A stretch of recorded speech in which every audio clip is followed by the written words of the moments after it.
Okay, let's get here. Hello, everyone. How are you? Fine, thanks. How are you?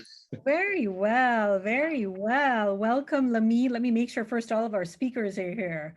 So we have Lameen present. Let's see. Yeah. There we go. We have Maha present. Let's see. There we go. We have Matthew present. There we go. Hold on, Matthew and Maha, like you have the Steve Jobs thing going on. Look at that. This idea. and Farah. And Farah, do we have Farah in the room? Hello, how's it going? Good. How are you? So Farah, thank you so much. Farah is joining us all the way. Are you in Davos yet, Farah? Oh, yes, I literally just got back from dropping Lan to Zurich airport. So I've just come back from like a 3-hour mountain road trip. Just literally got back into the house. Okay, wonderful. So Farah, everyone is, we're so excited. Farah is taking us to Davos in May. Really excited about that, Farah. Thank you, wholeheartedly. So to have you guys. So let's, everyone will start trickling in the next 2 minutes, but let me, really quickly do a little housekeeping on events today. So for those of you new to the Gleek community, there are many of you who are mentors in the community, and we're so privileged, first of all, for our mentors to be in the community. Lameen was one of our first mentors. Farah, you were one of our early ones. Also, Maha proudly, we can say, proudly sits on our cap table now. Super proud of that, Maha. And Matthew, we have not had the privilege of meeting yet, but I think you know Liana on the team. So an absolute privilege to have you here. Normally our mentor community consists of people from about 48 different countries. We have all different kinds of time zones dialing in, and today we have 2 events happening. This first one is on breaking the bias, and we really wanted to take a unique kind of spin on this particular topic. And the second one is on, hold on one second. Second one is on learning how to set up your first crypto wallet. And we have 5 speakers dialing in from all over the world. So we have from the US, we have from Jordan, we have from Beirut, we have from Switzerland also. Genevieve sits in Switzerland. So if you see people coming in and out, it's because we have from different areas coming into the room. So I'm going to start today's event by introducing our speakers, everyone, just very, very briefly. I don't spend a lot of time introducing because you get to know them as you go into breakout rooms. And the event format, really simply, we always start with questions for everybody. We then go into breakout rooms. And in those breakout rooms, we speak with each other, not at each other. So whoever is there as the expert, you know what? Sometimes, being an expert is like a tennis match, right? Sometimes you get to be the mentor and the mentee. And I encourage you, you never know who might be in the room with you.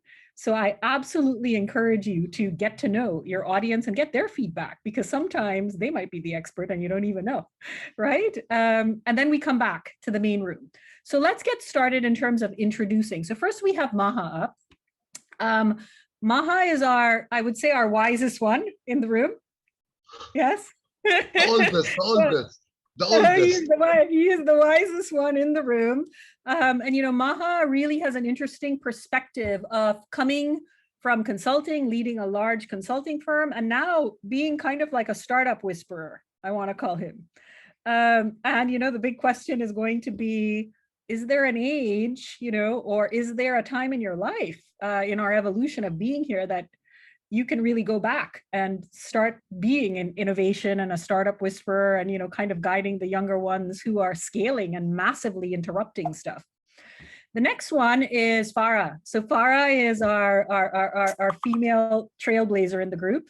Farah always loved racing and DJing. And Farah brings this really unique perspective in terms of, interesting in terms of her life, her background, and really doing careers that we don't really genuinely associate women with doing, and she is thriving doing that. So we'd love to get her perspective. And Lameen is our Nobel Peace Prize laureate in the room, you know, and I think there's so many things that we think about when we hear the word Nobel Peace Prize, and we make all these assumptions. And I think there's so much bias sometimes and stereotyping that goes with that. So Lameen is going to share about, you know, where he is right now in his life. You know, I like to call it the restart in terms of him exploring his next move. You know, Lameen, I don't know if I can proudly share that you turned 50, right? And it's the restart movement. Yeah, that's fine. Yeah. And I really want him to share where he is. You know, what do you do after you win a Nobel Peace Prize, right? And Matthew. So Matthew published a book recently about women not having to wear pants, right? When they go into the boardrooms. And, you know, Matthew, I think will give us a really interesting perspective, very corporate in terms of women in you know, a male-dominated sector. He comes from the oil and gas sector. So let's get started with the first question. And here's how questions are going to work in terms of the main room. I'm going to ask the questions first directed at who we think might have the answer, and then the other speakers can jump in, okay? So the first question goes to Maha and Lameen, right? So Lameen, you've won a Nobel Prize, and Maha, you were the GM of Accenture, which is, you know, one of the biggest consulting companies in the world. Would you consider this point of your life like a restart, and why? Hold on, let me put you on pin, Lameen. Let's see you like in full bloom, Lameen. Okay. Yes, tell me. Okay, anyway, good evening. Thanks a lot for this opportunity, Sally-Ann, and to the Glee community. So as Sally-Ann mentioned earlier on, I just turned 50 last year. So in terms of restart, I would say yes, definitely a restart. But before I go into the full question, I always like to talk about how I'm living my childhood. Okay. I think when we have the breakout session, I'm going to talk about age and what you dreamt about when you were a young child and why aren't you doing what you want to do. So in terms of restarting, I think a part is, I like the concept restart because I'm looking at how I can relive the things that I really craved when I was much younger. Like, you know, I love food. People laugh at me because they see me, they think, why aren't you fat? So now I'm about to start a new coffee brand, for example. I'm very passionate about coffee. We're about coffee about 15 years. So you come to a point in your life, you think, okay, I really love doing that. Why am I doing that now? Why can't I restart that passion and bring that back on board? And I think, you know, later on we'll talk about the 100 Ideas Cafe. The concept is basically, I've always wanted to be in a place where I wanted to help people. So basically I'm trying to merge my passion for coffee with helping people. And that's why I'm trying to create something called 100 Ideas Cafe. So basically a space where people can come, drink great coffee and share ideas to impact the world. Thanks. Okay, and what about you, Maha? Are you a restart? Listen, I have lived all my life. I say I come up with a new S-curve. You know, in business, there is S-curve that something goes down. And all the time, I've just started my new S-curve 2022 to focus a lot on startups. And what I say, startups who do not have a believer, you know, this is my main focus. And I have focused on something I call learn and earn.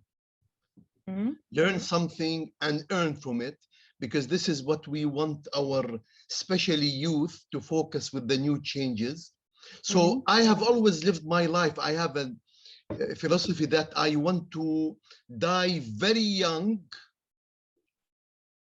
as late as possible, you know? So this is my message. I want to die very young, as late as possible. And always I have to restart new S-curve, because I am obsessed with finding a damn good reason to jump out of bed every morning. And the moment I run out of reasons, this is a big problem for me. So this is my S-curve. We call it restart. It's an S-curve, just to stay young and die as late as possible.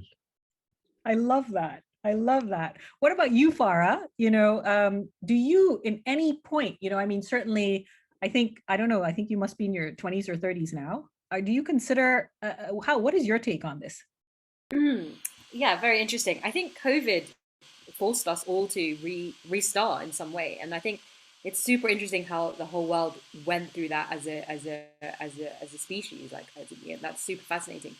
In my particular industries, music and motorsport, you know, I mean, they're both like, well, the music industry is in a dire need of a reset because there's a huge imbalance in the artist and the exploitation of artists. Spotify recently released a report that like only 2% of artists on Spotify make more than $1,000 a year. So you know, it's a very interesting time because of blockchain and different technology coming through that we've obviously as a world also forced ourselves to digitally transform like altogether faster than maybe some were expecting to. So yeah, I think it's interesting, and in some way it is a bit of a restart because you have to switch gears, you have to find other ways to thrive, and that's kind of where my podcast came along. And it was almost like, you know, restarting into a new industry or entering a new field, when all of those things have been taken away, and you have to figure out, you know, you don't want to lose sight of or go off a path that doesn't make you happy. So yeah, I hope I answered the Yeah, question. and you know, Farah, maybe you want to share with everybody, you know, even though Farah very humbly is talking about her podcast, her metrics on her podcast, I think you're like #1 or #2 in certain markets in the world already. Yes. I mean, we had a #1 within the first few weeks of our release, and I have to say that I worked on this podcast for a year in the pandemic for free, you know, getting it ready. So when that happened, it was obviously a great sort of well, I forgot the word, but just a good validation that, you know, we're onto something. And yeah, it's been going really well since.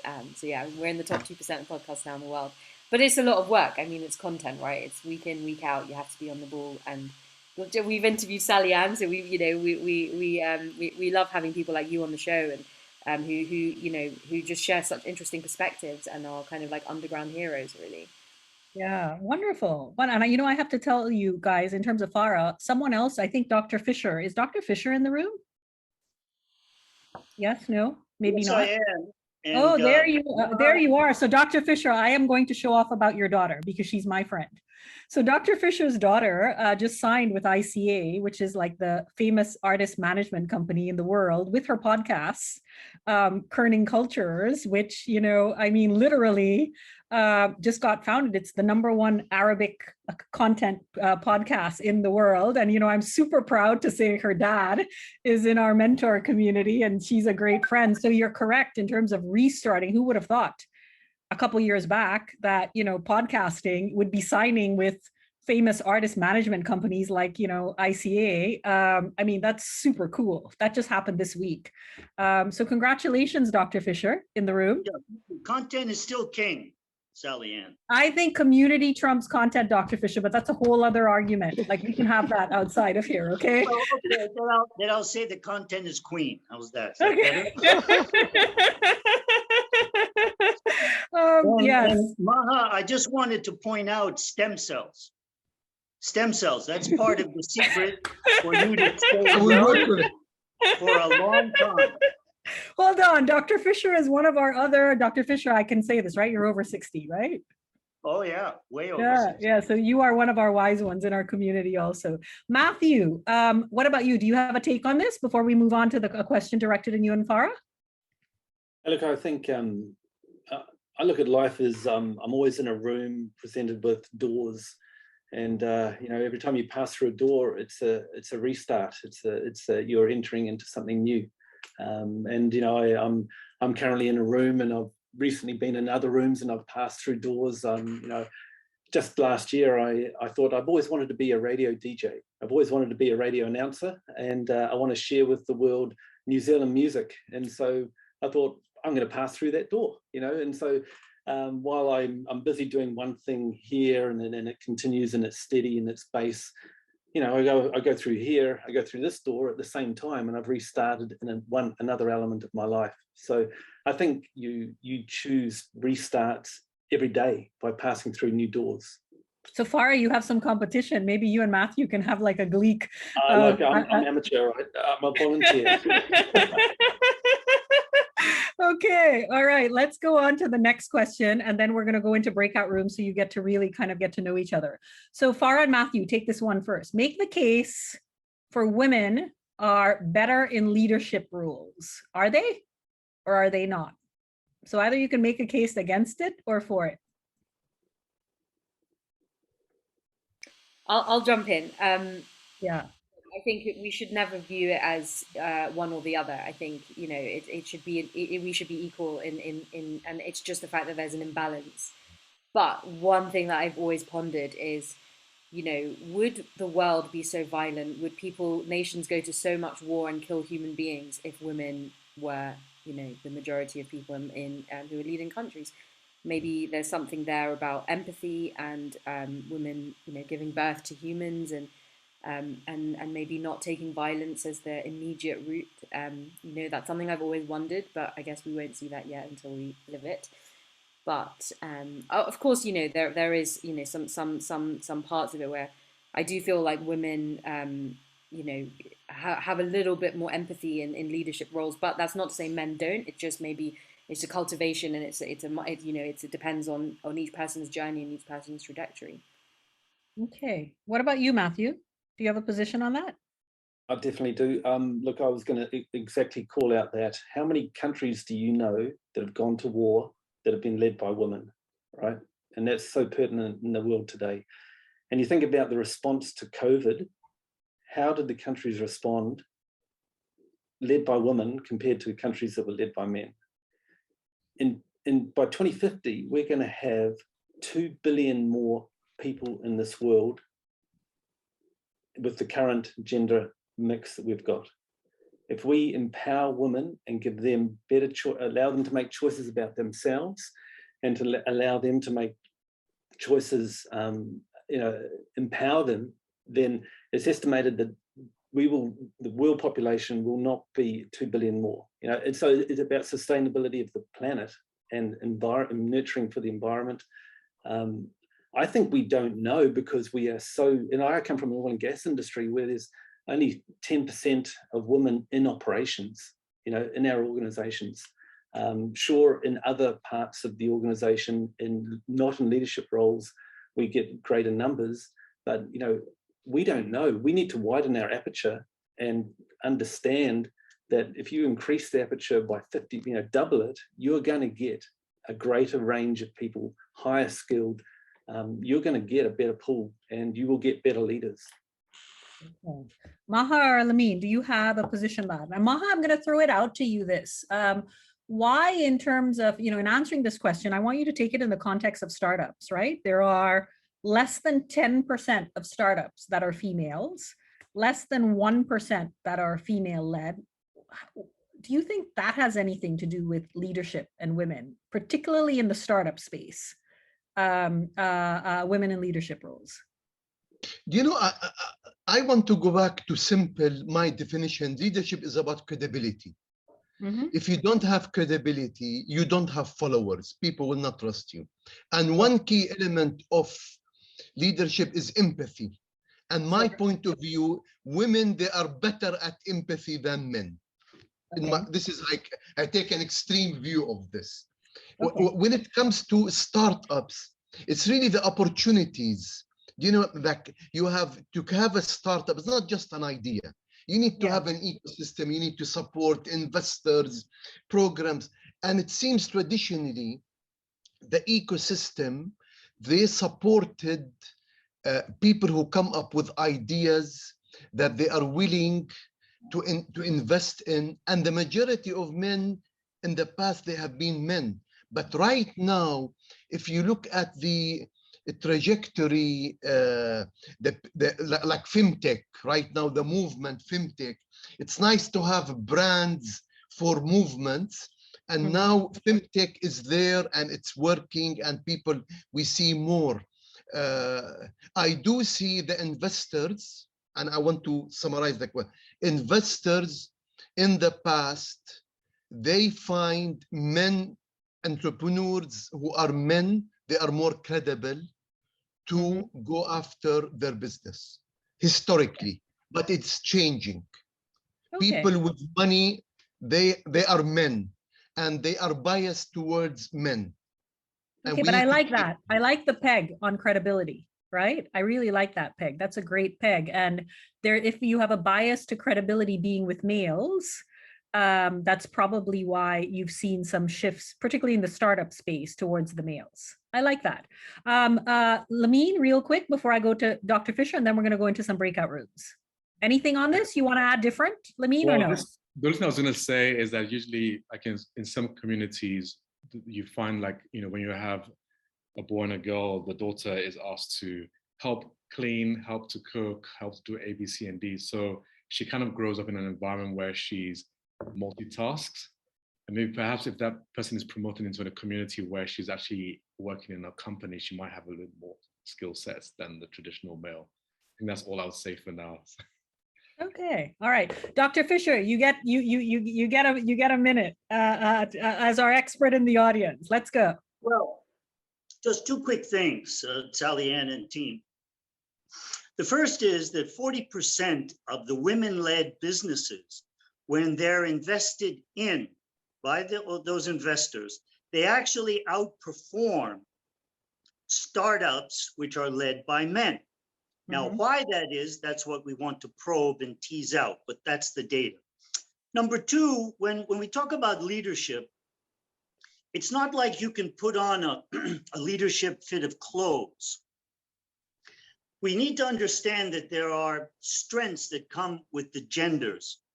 And so I could summarize it that women are power and men are strength. So women are creative, they're productive, they're generally well organized, they're consensus builders, and men in the leadership mode tend to go with strength, which has to do with endurance. And in some cases, unfortunately, as we've already mentioned, violence and, you know, some abusive behavior.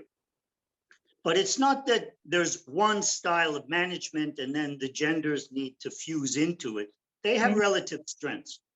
Okay, all right. So here's what, thank you for that, Dr. Fisher. So we are going to break everyone into breakout rooms right now. And the breakout rooms, as I said to you, is your opportunity to get to meet the people in the audience. So leading the breakout room, Liana, who's setting up breakout rooms? I've already done it. Okay, perfect. So Maher is going into a breakout room. Maher, let me kind of, and I will put it in the comments for you, the questions you will be taking. So Yes. Maher, you are over 60 and your latest gig is advising startups. Why are you more qualified than millennials who grew up in the digital age, right? So the first thing is your qualification to be advising startups. 2, Maher, wisdom comes with age is a double-edged sword. Sometimes being naive can be a good thing when it comes to innovating. What are your thoughts on this? And how has knowing from your experience harmed you in decision-making? Okay. And the third thing is, how has age, agility, and adventure solidified you? Right? So everyone going into the room, and you're going to just be randomly selected to go into the room with Maher, and Maher in the comments, in the chat comments, will have your questions. So you don't need, you don't have to worry about them. Let's go to Lameen in your room. What are some of the worst assumptions about you and your success that folks have made when they hear you won a Nobel Prize, and how has that created barriers for you? The second one, do you think people overvalue your capabilities because of your success as a Nobel Peace Prize winner? Can you share how this has resulted in false expectations on a job of your abilities? Okay. Farah, your question. Is this Farah? No, this is Matthew, sorry. Are you a feminist, and if so, why or why not? Okay, Matthew, are there any instances you can think of where women have to become men in the workplace to thrive? Okay, and Farah, do you work with more men or women on your teams? Would you say women are more high maintenance passengers versus drivers? Maher, I told you I was going to take that from you. What is your view on this? Farah, share some instances where folks have underestimated your brain power because you race cars and you DJ. Okay, so everyone, all four, go into the breakout rooms, and everyone will join you in the breakout rooms. You can go ahead, Liana. Okay, perfect. So everyone is just coming in, guys. Some of them are still on countdowns in their room. Let's just wait for everyone to come back.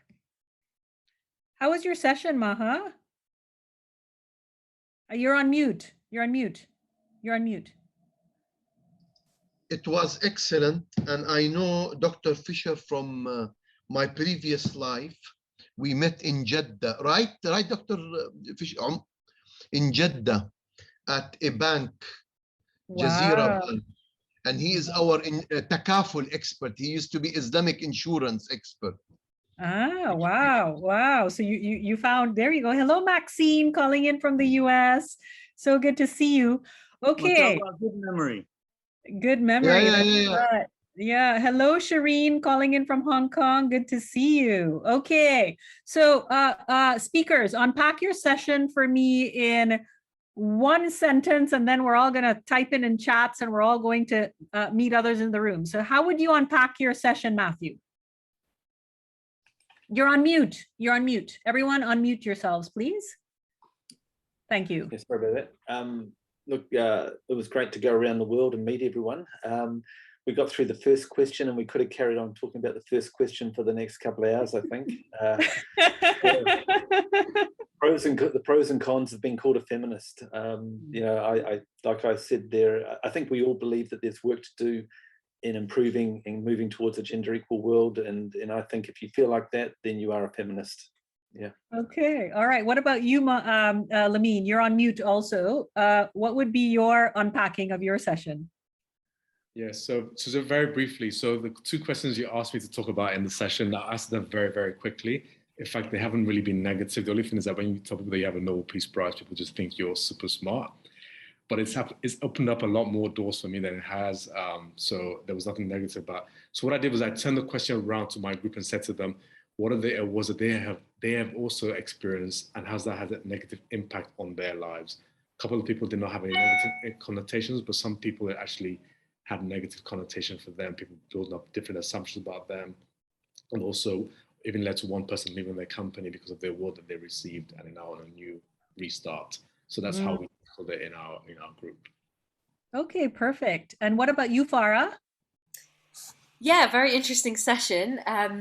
We also sort of faced a similar experience in that we could talk about the first question at quite length, and we had 60 seconds to quickly discuss the second one. But just going into the first one in a bit deeper was really unpacking that analogy of, you know, high maintenance and why should women be stereotyped into that anyway. But if we look at, you know, of course I have to bring back my industries into it, but if I look at Formula One and I look at the people that lead those teams, let's even just give Toto Wolff as an example, team principal of Mercedes. That is obsession. You know, what everything is about perfection. It is about literally uncovering the smallest detail that shaves off a split second. And if we interpret that as high maintenance, well, I don't think that's a bad thing. I think obviously everything has to be done with, you know, like not being a diva, of course, but we need to know what our standards are. We should never be afraid of that. And if people, you know, what like being low maintenance is, you know, that I don't think you innovate. I don't think you challenge yourself. I don't think you break your comfort zone.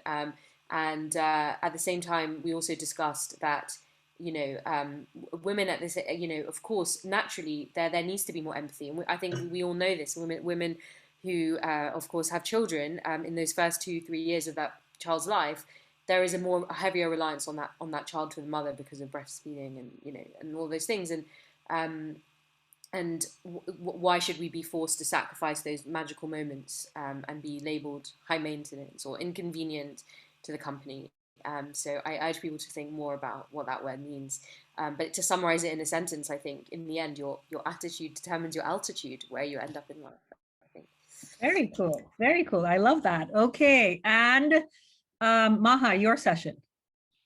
You know, we've actually, me and Dr. Fisher, we did most of the talking because we missed each other, you know.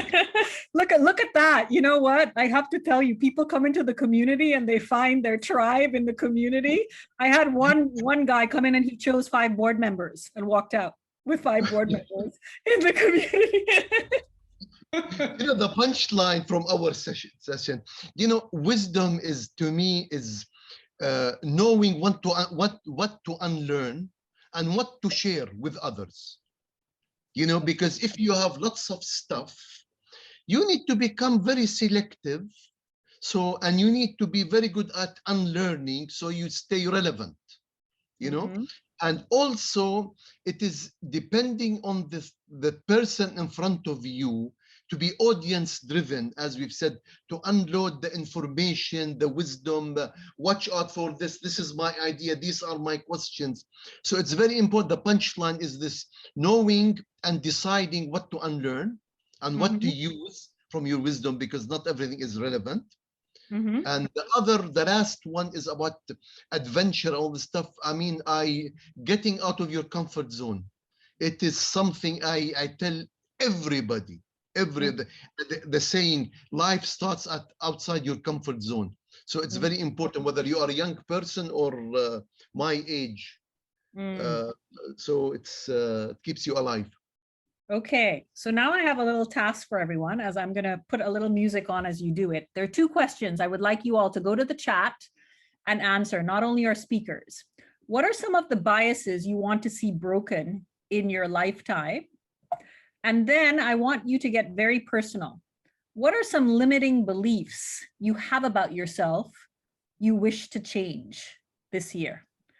So I'm going to give everyone 2 minutes to answer those questions in the chat. So go to chat.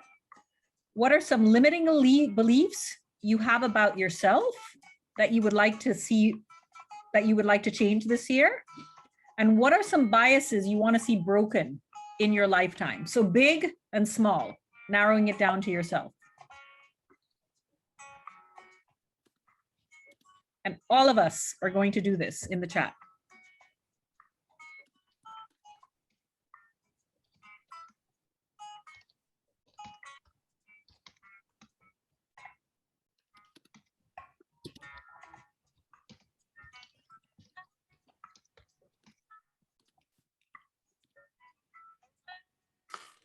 For those of you coming in for crypto, we're going to start crypto in about 10 minutes. So be patient, participate, join us.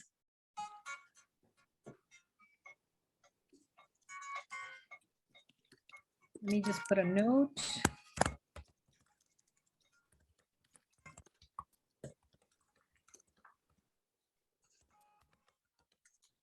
I see many of you coming in for crypto.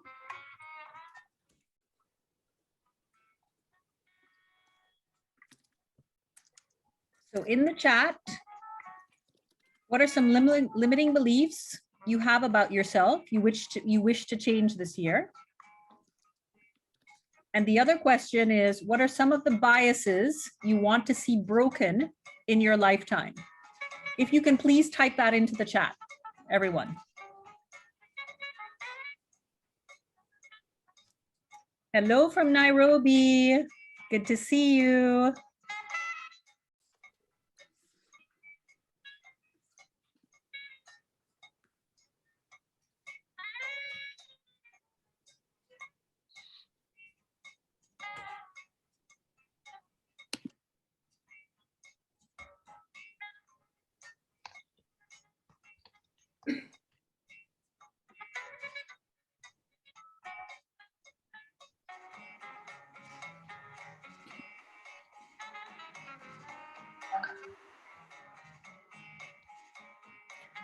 Okay, do we have all our limiting